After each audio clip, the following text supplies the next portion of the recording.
बिस्मिल्लाहिर्रहमानिर्रहीम। अस्सलाम वालेकुम व रहमतुल्लाहि व बरकातहू। की हाल चाल है जी? ठीक ठाक हो? उम्मीद है अल्लाह ताला दे हुक्म दे नाल इंशाअल्लाह तुसी सारे ठीक ठाक होवोगे।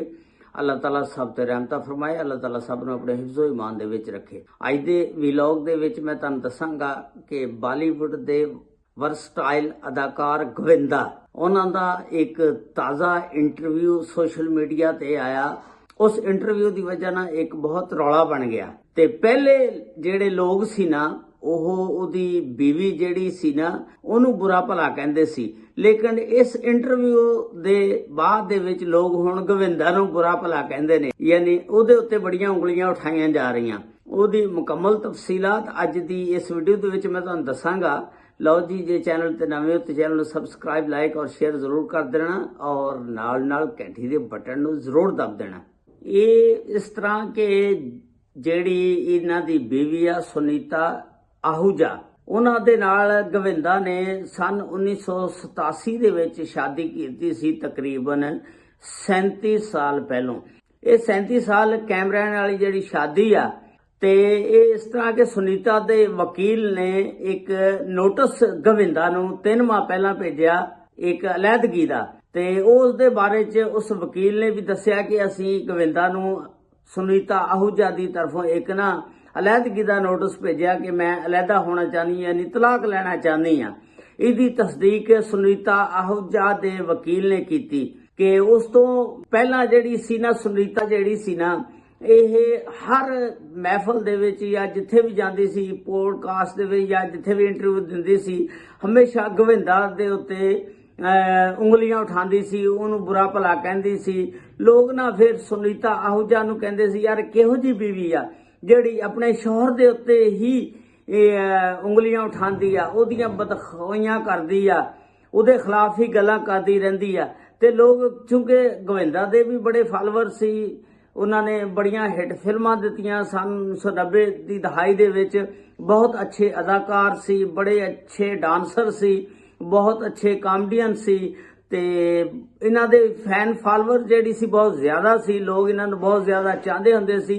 और लोग फिर जेहड़े सुनीता आहू ते तनकीद करदे सी, अज ओह गोविंदा दे उत्ते तनकीद करदे ने, क्योंकि ये जिहड़ा मामला जिहड़ा चल रहा सी इहदे दौरान ही गोविंदा ने एक इंटरव्यू देता जिहड़ा सोशल मीडिया ते बड़ा वायरल होया। गोविंदा ने इंटरव्यू दे विच दस्सिया कि मेरी एक कुंडली बनी हुई आ कि उहदे विच शो हुंदा कि मैं दूसरी शादी भी करावांगा। वो दूसरी शादी जिहड़ी आ जदों मैं फिल्मां दे विच काम करदा सी, वो जिहड़ी मेरी नीलम सी जिहदे नाल मैं प्यार मुहब्बत अदाकारा सी करदा सी, ਉਹਦੇ ਬਾਰੇ ਸੁਨੀਤਾ आहूजा ਨੂੰ भी पता सी। थोड़ी जी देर बाद मंगनी जिहड़ी सी तोड़ ली सी, उस तो बाद फिर मेरी मंगनी सुनीता आहूजा नाल हो गई। सुनीता आहूजा नाल मेरी मंगनी जिहड़ी ये प्यार मुहब्बत दी नहीं सी, एक मजबूरी दे तहत सी या एक कह लो कि वाक़े दे तहत होई आ, ते इहदे नाल मेरी प्यार मुहब्बत दी शादी नहीं सी।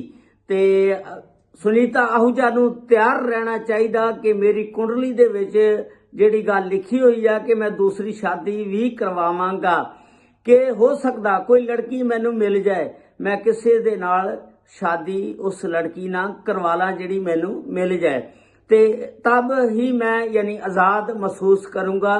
ये गल उन्होंने अपनी बीवी सुनीता आहूजा नूं इंटरव्यू दे विच कही।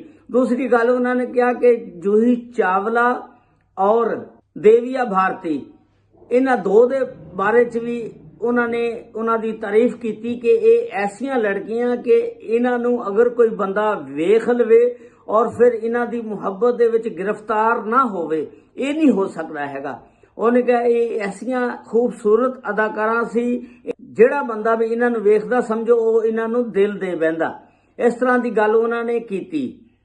हालांकि तुसी देखो गोविंदा दी बेटी जिहड़ी आ 35 साला टीना, और इहदा बेटा भी जवान आ, ते 2 बच्चे ने इहदे। बीवी जिहड़ी आ इहदी सुनीता आहूजा, और आप यह 60-61 साल की उम्र का हो गया। ते लोग जिहड़े ने हुण इहनूं गल्लां करदे ने कि यार तू 60-61 साल की उम्र दे विच पहुंच गया ते हुण तू कहंदा मैं दूसरी शादी भी करवा सकदा, इहनूं तलाक दे देनी आ। ते बड़ियां अफवाहां फैल रही चल रही ਕਿ ਉਹਨੇ ਤਲਾਕ ਦਾ ਇੱਕ ਨੋਟਿਸ ਵੀ ਆਪਣੇ ਵਕੀਲ ਦੇ ਜ਼ਰੀਏ ਭੇਜ ਦਿੱਤਾ। ਤੇ ਗੋਵਿੰਦਾ ਨੇ ਜਦੋਂ ਇਹ ਗੱਲ ਕਹੀ ਤੇ ਲੋਕ ਫਿਰ ਗੋਵਿੰਦਾ ਦੇ ਉੱਤੇ ਹੁਣ ਤਨਕੀਦ ਕਰਦੇ ਨੇ ਕਿ ਉਹ ਗੋਵਿੰਦਾ ਜਿਹਨੂੰ ਫਿਲਮ ਦੇ ਵਿੱਚ ਤਕਰੀਬਨ ਰੋਲ ਸਮਝੋ ਇਹਦਾ ਖਤਮ ਹੀ ਹੋ ਗਿਆ, ਕੋਈ ਵੀ ਇਹਨੂੰ ਬੰਦਾ ਬਤੌਰ ਹੀਰੋ ਨਹੀਂ ਫਿਲਮ 'ਚ ਲੈਣਾ ਚਾਹੁੰਦਾ। ਹੋ ਸਕਦਾ ਇਹਨੂੰ ਬਾਪ ਦਾ ਵੀ ਕਿਰਦਾਰ ਨਾ ਕੋਈ ਵੀ ਮਿਲੇ, ਲੇਕਿਨ ਉਹ ਇਸ਼ਕ ਜਿਹੜਾ ਇੱਕ 30 ਸਾਲ ਦੀ ਲੜਕੀ ਦੇ ਨਾਲ ਲੜਾ ਰਿਹਾ ਔਰ ਉਹਦੇ ਨਾਲ ਸ਼ਾਦੀ ਕਰਨਾ ਚਾਹੁੰਦਾ। ਤੇ ਇਸ ਤਰ੍ਹਾਂ ਲੋਕਾਂ ਨੇ ਇਹਦੇ ਉੱਤੇ ਬੜੀ ਤਨਕੀਦ ਕੀਤੀ। ਹਾਲਾਂਕਿ ਤੁਸੀਂ ਦੇਖ ਲਓ ਇਹਨੂੰ ਫਿਲਮਾਂ ਦੇ ਵਿੱਚ ਕੋਈ ਕੰਮ ਵੀ ਨਹੀਂ ਮਿਲ ਰਿਹਾ। ਇਹ ਐਸਾ ਬੰਦਾ ਸੀ ਜਦੋਂ ਫਿਲਮਾਂ ਦੇ ਵਿੱਚ ਇਹਨੂੰ ਕੰਮ ਮਿਲਦਾ ਹੁੰਦਾ ਸੀ ਇਹ 5 ਤੋਂ 6 ਕਰੋੜ ਰੁਪਈਆ ਇੱਕ ਫਿਲਮ ਦਾ ਮੁਆਵਜ਼ਾ ਲੈਂਦਾ ਹੁੰਦਾ ਸੀ। ਔਰ ਅਗਰ ਕੋਈ ਮਸ਼ਹੂਰੀ ਵੀ ਨੇ ਦੇਣੀ ਹੁੰਦੀ ਸੀ ਨਾ, ਇਸ਼ਤਿਹਾਰ ਹੁੰਦਾ ਸੀ ਕੋਈ ਮਸ਼ਹੂਰੀ ਵਾਲਾ, ਉਹਦਾ ਵੀ ਇਹ 2 ਕਰੋੜ ਰੁਪਈਆ ਲੈਂਦਾ ਹੁੰਦਾ ਸੀ। ਹੁਣ ਇਹਦੇ ਕੋਲ ਨਾ ਤਾਂ ਕੋਈ ਕਾਰੋਬਾਰ ਆ, ਨਾ ਕੋਈ ਫਿਲਮ ਇੰਡਸਟਰੀ ਦੇ ਵਿੱਚ ਕੰਮ ਕਰ ਰਿਹਾ, ਲੇਕਿਨ ਇਹਨੇ ਪਹਿਲਾਂ ਹੀ ਇੰਨਾ ਪੈਸਾ ਜੋੜਿਆ ਹੋਇਆ ਕਿ ਉਹਦੀ ਵਜ੍ਹਾ ਦੇ ਨਾਲ ਇਹ ਚੱਲੀ ਜਾ ਰਿਹਾ, ਇਹਦਾ ਸਿਸਟਮ ਬੜਾ ਬਿਹਤਰੀਨ ਚੱਲ ਰਿਹਾ। ਇਹਦਾ ਜਿਹੜਾ ਜੋਹੂ ਦੇ ਵਿੱਚ ਇੱਕ ਬੰਗਲਾ ਆ ਉਹਦੀ ਦੱਸਦੇ ਨੇ ਕਿ ਕੀਮਤ 16 ਕਰੋੜ ਰੁਪਏ ਆ। ਉਸ ਤੋਂ ਇਲਾਵਾ ਇਹਦੇ ਕੋਲ ਹੋਰ ਬੜੀ ਪ੍ਰਾਪਰਟੀ ਆ ਔਰ ਬੜੀਆਂ ਮਹਿੰਗੀਆਂ ਗੱਡੀਆਂ ਇਹਦੇ ਕੋਲ।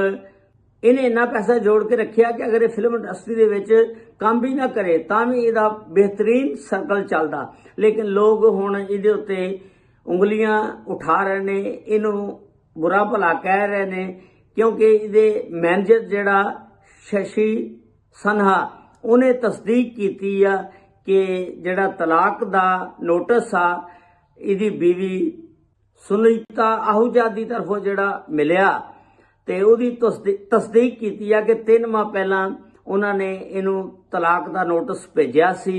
ਇਹ ਸੀ ਅੱਜ ਦਾ ਵੀਲੌਗ ਜਿਹੜਾ ਮੈਂ ਤੁਹਾਡੇ ਨਾਲ ਸ਼ੇਅਰ ਕੀਤਾ ਕਿ ਗੋਵਿੰਦਾ 60-61 ਸਾਲ ਦੀ ਉਮਰ ਦੇ ਵਿੱਚ ਸ਼ਾਦੀ ਕਰਾਉਣ ਜਾ ਰਹੇ ਨੇ। ਇਹ ਦੇਖ ਲਓ ਕਿ ਬੰਦਾ 60-61 ਸਾਲ ਦੀ ਉਮਰ ਜਿਹੜੀ ਆ ਉਹ ਵੈਸੇ ਹੀ ਸਮਝੋ ਐਂਡ ਹੁੰਦਾ ਬੰਦੇ ਦਾ, ਲੇਕਿਨ ਉਹ ਇਸ ਉਮਰ ਦੇ ਵਿੱਚ ਵੀ ਸ਼ਾਦੀ ਕਰਾਉਣ ਜਾ ਰਿਹਾ ਕਿਉਂਕਿ ਉਹਦਾ ਇੱਕ ਜਵਾਨ ਬੇਟਾ, ਇੱਕ ਬੇਟੀ ਆ, ਇੱਕ ਬੀਵੀ ਆ। ਲੋਕ ਉਹਨੂੰ ਇਹ ਕਹਿੰਦੇ ਨੇ ਇਹ ਗਲਤ ਕਰ ਰਿਹਾ ਤੇ ਲੇਕਿਨ ਉਹਦੇ ਕੋਲ ਪੈਸਾ ਜੋ ਕੁਝ ਮਰਜ਼ੀ ਕਰ ਸਕਦਾ। ਇਸ ਅੱਜ ਦਾ ਵਲੌਗ ਜਿਹੜਾ ਮੈਂ ਤੁਹਾਡੇ ਨਾਲ ਸ਼ੇਅਰ ਕੀਤਾ। ਅਸਲਾਮੁ ਅਲੈਕੁਮ ਵਰਹਿਮਤੁல்லாਹਿ ਵਬਰਕਾਤੁਹੂ।